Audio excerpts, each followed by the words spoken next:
Армысыздар интернет қауым, сіздермен бірге Казбойс арнасы. Киноларды шолуға, талқылауға, кемшіліктерін табуға дайынсыңдар ма? Дайын болсаңдар каналға жазылып, лайктарыңды аямаңдар. Сосын қоңырау. Ал олай болса бастайық, нағып отырмыз. Жылы жерге жайғасып ыңғайлы орынға отырып болсаңыздар, бүгін талқылайтын кино тақырыбымыз көріп отырғандарыңыздай кезекті қазақстандық өнім Брак или браттың кино інісі, Құралай Анарбекованың кино немересі және Әлішер Утештің кино баласы Ва-Банк кино туындысы. Жалпы киноға шолу жасап өтсек, өмірде Марат деген братан болады. Сол бар шабытпен 10 жыл бойы банктың төңірегінде достойно тірлік етеді ғой. Байқұс семірген сеніммен директор болатын сәтін шыдамай күтеді. Содан бастық өз кабинетіне шақырғанда Марат көкеміз қуанып барады. Ал директор болса алады да күйеу баласын қоя салады ғой орнына. Ал осыдан кейін аши ма, ашымай ма? Содан барып Марат братан банкқа кек сақтап, көп шетелдің боевиктерін көріп қойғаны керек. Талпа жинайды, тура бір кинодағыдай сол банкты тонамақшы болады. Ол тонауға атын айтпай ақ қойын, қандай кинодағыдай және атын айтпай ақ қойын, қандай театрдағыдай талпа қатысатын. Әйтеуір бір қыз болады арасында. Егер баға беретін болсам, онның таза 7-сін берер едім. Минустары тек соңғы жағында киноның уақыты аз қалған есіне түсіп кете ме, білмеймін. Кімнің кім екені анықталып, тез-тез маскалар шешіле салады. Ал басы жақсы. Актерлар өз рөлдерін өте жақсы сомдап шығады. Әсіресе Мақпал Дариға Бадықова. Бұл мадаммен болған мына екі сцена енді шегімді қатырып. Мына крутой қыздарды жолда қалдырып кетеді. Ал кемшіліктері мен ақауларына оралсақ, бұл менің сүйіктісім ғой.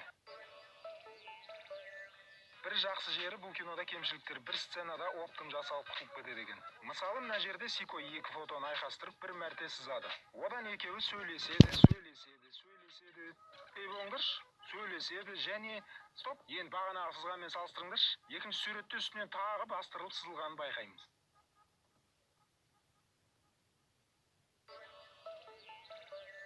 Ал одан ары қарай оптым демекші тура осы жерден ұзамай тағы бір гәп байқалады. Қараңдаршы. Көрдіңдер ме? Бағана Марат пен Сиконың аралары жақын етін. Кадр ауса сала, бір-бірінен алыстайды. Мүмкін түсірілім кезінде өмірде өзара ұрысып қалды ма қайдам. Оптым әрі қарай жалғасады. Үшінші фотода айқас сызықтар екіншісінен өзгешеленеді де, төртінші фотода қанаттың галочкасы шимақталып кетеді. Ал екі жігіттің айқас сызықтары екінші фотодағы күйіне қайтып оралады. Бесінші фотодағы Елубайдың галочкасы төртіншісіне қарағанда бастырылып шимақталып кетеді. Менің түсінбегенім, Сико дубльдер арасында қалай шимақтап үлгеріп жүр? Болмаса камерадан тыс операторлар көмектесіп тұрды ма?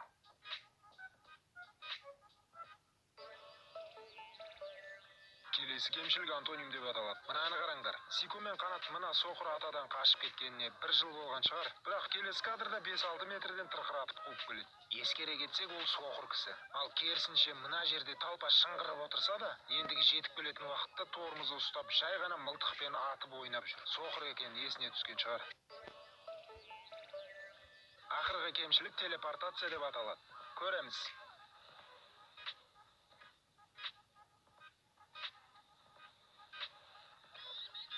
Стоп. Қараймыз. Камила мына нүктеден қашып кетті.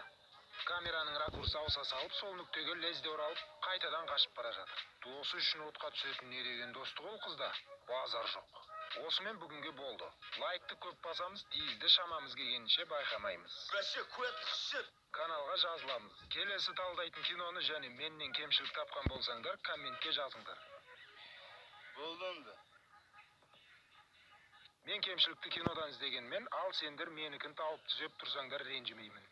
Өйткені кемшіліксіз пенде жоқ, қателіксіз кино жоқ. Сіздермен болған Казбойс арнасы, келесі видеода көріскенше. Конечно, ограблю.